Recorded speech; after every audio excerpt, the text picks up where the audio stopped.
I now recognize Senator Graham. Thank you, Mr. Chairman. So I think this hearing really should be entitled "The Effect on the American People of Catch and Release."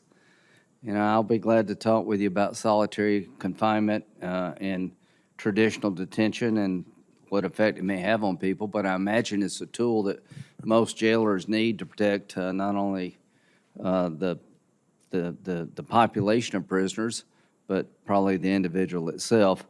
But in terms of ICE detention, that 1% of the people detained, according to the GAO, are put in such conditions.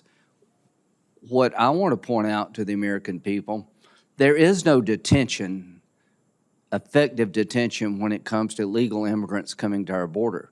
There are about 40,000 bed spaces, and we're talking 3 million encounters.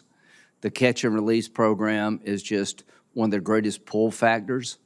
80-something% of the people in a alternative detention program never show up. So really, I think the problem America faces from detention is the lack of it when it comes to people coming across our border. And the price of this policy by the Biden administration is pretty darn high.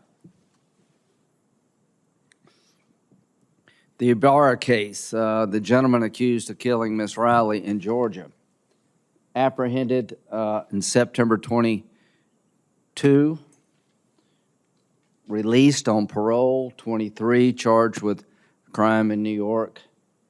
October 23rd, charged with stealing from Walmart, and now faces charges of killing Ms. Riley. This is one example of a parole catch and release program completely out of control.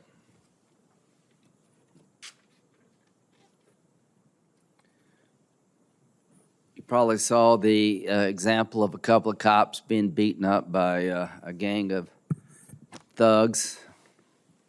All of those people, for the most part, were supposed to be in ICE detention in New York, didn't detain them, and they are out on the streets beating up cops, and they run to California.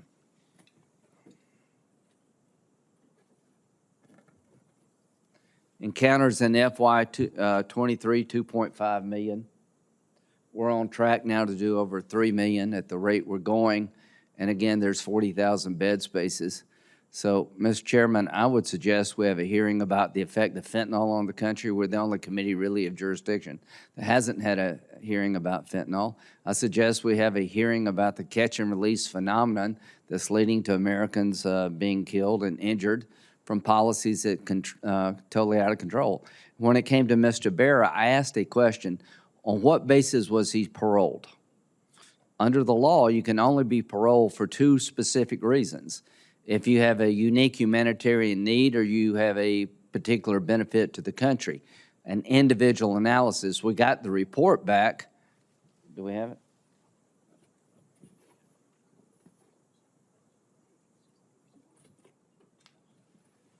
The analysis of why he's paroled. Do you have his parole file?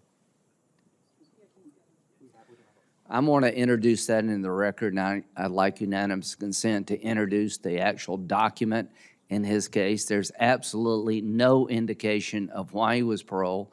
There's no indication anybody did an individual analysis as required by law, just says the guy was paroled.